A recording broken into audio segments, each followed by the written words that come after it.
இது இந்த மாதிரி இப்போ கிராஃப்டும் பண்ணுறாங்க. அதாவது கொலுபிரினம், இது வந்து பிரேசிலியன் பெப்பர், அதாவது ஒயில்டு திப்பலின்னு சொல்லுவாங்க. திப்பலின்னா நாட்டு திப்பலி இல்லை, அது நாட்டு திப்பலி வந்து பைப்பர் லாங்கம் ஒன்று பைப்பர் சாப்பான் இருக்குது, அது ரெண்டு திப்பலி. பட் இது வந்து பைப்பர் கொலுபிரினம் அப்படிங்கிற பொட்டானிக்கல் டைம். இது வந்து வெளிநாட்டிலேருந்து பிரேசிலேருந்து வந்தது, அமேசான் காட்டிலேருந்து வந்தது. அங்கே சதுப்பு நிலை எப்பவுமே தண்ணி இருந்துகிட்டே இருக்குது. இது வேறு பார்த்தீங்கன்னா மேலே கனவுலேருந்து வரும், தாளம்பூ மாதிரி அந்த மாதிரி வரும். அதனால இதுக்கு வந்து தண்ணி த்ரோட்டியே தண்ணி மண்ணில் வந்து ஈரம் இருக்கணும். இந்த கிராஃப்ட் நீங்கள் நட்டிங்கன்னா தோட்டத்தில் கிராஃப்ட் நிறைய இப்போ கர்நாடகாவில் நிறைய விற்கிறாங்க, இங்கேயுமே நம்ம நிறைய நர்சரியில் உண்டாக்கி விற்கிறாங்க. ஆனால் வருஷம் ஃபுல்லாக தண்ணி இருக்கணும் இருக்குது இந்த கிராஃப்ட். Next one please.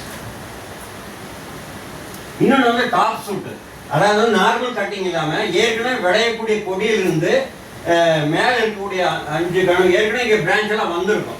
அந்த மாதிரி இருக்கிறத எடுத்து அது போய் டாப் ஷூட் நம்ம இந்தியாவில் அதிகமாக பண்ணுறதில்ல, வெளிநாட்டில் இப்போ வியட்நாம், இந்தோனேஷியா, மலேசியா அந்த மாதிரி பண்ணுறாங்க. டாப் ஷூட் எடுத்து பண்ணுறது டாப் ஷூட்னு அது பேர். நெக்ஸ்ட் வந்து டாப் ஷூட் எடுத்து பண்ணால் ஏற்கனவே அந்த பிரான்ச்செல்லாம் வந்து பிரான்ச் வரும். கீழிருந்தே இந்த மாதிரி நடும்போது கீழிருந்தே பிரான்ச் வரும், குயிக்காக ஈல்டுக்கு வரும். 1.5 வருஷத்துல ஈல்டுக்கு வந்துடும்.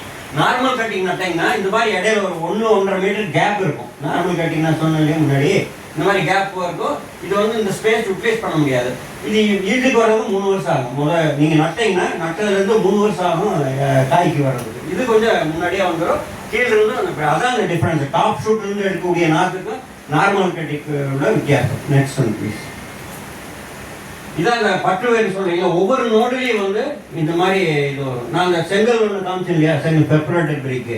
இந்த மாதிரி வேர் வந்து அந்த செங்கல் இருக்கக்கூடிய ஓட்டை உள்ளே போய் பாட்டிங் மிஷின் நியூட்ரியன் எடுக்கும். அதனால அது நல்லா வளர்ச்சி வரும். இதான் வந்து அந்த பட்டு வேர்கள். நீங்கள் மிளகு கொடி பக்கத்தில் அப்சர்வ் பண்ணி பார்த்தீங்கன்னா தெரியும்.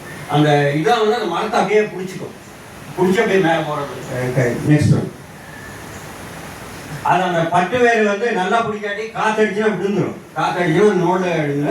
அதனால இது வந்து நல்ல எஸ்டாப்ளிஷ் ஆக வரைக்கும் இது மாதிரி கட்டி கொடுக்கணும். நல்ல தென்னை மஞ்சி நார்லையோ அது சாப்பிட்டு இதில் வந்து இந்த மாதிரி மரத்தில் இது வந்து மிக முக்கியமான ஆப்ரேஷன். பெப்பரில் வந்து தள்ளி நடுறது, இந்த மாதிரி கட்டி கொடுக்கறது, இது வந்து ட்ரைனிங் ஒயின். அந்த காலத்தில் மேலே போகிறதுக்கு இனிஷியல் ஸ்டேஜில் இந்த மாதிரி கட்டி கொடுக்கணும். அது மிக முக்கியமான ஆப்ரேஷன். விட்டுட்டிங்கன்னா காற்றடிக்கும் போது கீழே விழுந்துடும். அந்த இல்லாட்டி கரையாக முடிக்கிற சமயத்துலையும் கீழே விழுந்துடும். Next one. இது ஏற்கனவே சொல்ல இல்லைங்கன்னா ப்ரூனிங். அப்பப்போ நீங்கள் டெய்லி ஆப்சன்டீஸ் இல்லைன்னு இப்போ டாக்டர்ஸ்லாம் இருக்கீங்க, எத்தனை டெய்லி போகிறீங்க இல்லை, டெய்லி அட்லீஸ்ட் டெய்லி இல்லாட்டி வீக்லி ஒரு சார் தோட்டத்துக்கு போய் பார்க்கணும். தோட்டத்துக்கு போய் பார்க்காம மண்ணை டச் பண்ணால் நம்ம விவசாயம் பண்ண முடியாது. டெய்லி போய் பார்த்து இந்த மாதிரி ஏதாவது எக்ஸ்ட்ரா ஹேங்கிங் ஷூட்ஸு டிசீஸ் எல்லாம் இந்த மாதிரி கட் பண்ணி எரிஞ்சிடணும். அதான் ப்ரூனிங்கிறது. எரிஞ்சிடணும். இந்த மாதிரி நிலத்தில் இப்படி படர விடக்கூடாது. அந்த ஓடுதல் கீழே சொன்னோம் இல்லைங்களா, அது மாதிரி படரும். இது இப்படி படர விட்டால் அந்த மெயின் க்ராப் வந்து நியூட்ரிஷனை எடுத்துக்கும். அதனால இப்படி இந்த மாதிரி படர விடக்கூடாது. ஹேங்கிங் ஷூட்டே விடக்கூடாது, கீழேயும் படர விடக்கூடாது. அதே மாதிரி வேற ஏதாவது சைடில் நோய் வந்து கட் பண்ணி எறிவிடணும். நெக்ஸ்ட் இன்னொன்று முக்கியம். இந்த மாதிரி இப்போ சப்போஸ் நீங்கள் இது வந்து நிலவுக்கு நீங்கள் வெயில் எக்ஸ்போஸ்டான இடத்துல இங்கே தோப்பு இருக்குது பரவாயில்ல, வேற எக்ஸ்போசர் பிளைனாக நட்டிங்கன்னா நல்ல சூரிய பிரகாரம் காஞ்சி போகுது. அதனால் இந்த மாதிரி ஷேடு வந்து உங்களுக்கு ஒரு 3 இனிஷியல் ஸ்டேஜில் 3 வருஷத்துக்கு இந்த மாதிரி ஷேடு. இது வந்து பாக்கு வலையை வச்சுக்கிட்டு நீங்கள் பண்ண வலையோ எதையோ புல்லு ஏதாவது புல்லு கிடைச்சா கூட இந்த மாதிரி சுற்றி விடணும், ப்ரொடெக்ட் பண்ணணும். சன்ஸ்காட்சிங் சம்மரில் வந்து 40 டிகிரி சில சமயத்தில் அதிகமாக நாமக்கல்லேருந்து ஒருத்தர் கூப்பிட்டுருந்தார் 2-3 வருஷத்துக்கு முன்னாடி. சார் இந்த மாதிரி எல்லாம் இந்த மாதிரி போயிட்டு செம்மண் இது அரிக்கன் தான் போட்டிருந்தார். இந்த மாதிரி சொன்னேன். அப்புறம் அவர் போட்டு ஃபோட்டோ எடுத்தார், நல்லா சூப்பராக இருக்குன்னு சொன்னார். இந்த மாதிரி நிழல் வந்து மிக முக்கியம். புதுசாக பிராண்டிங் பண்ணுறவங்களுக்கு அதாவது இது வந்து கொள்ளு இன்டர் ஸ்பேஸ் வந்து நீங்கள் யூஸ் பண்ணிக்கலாம் எதுக்கு. Next one.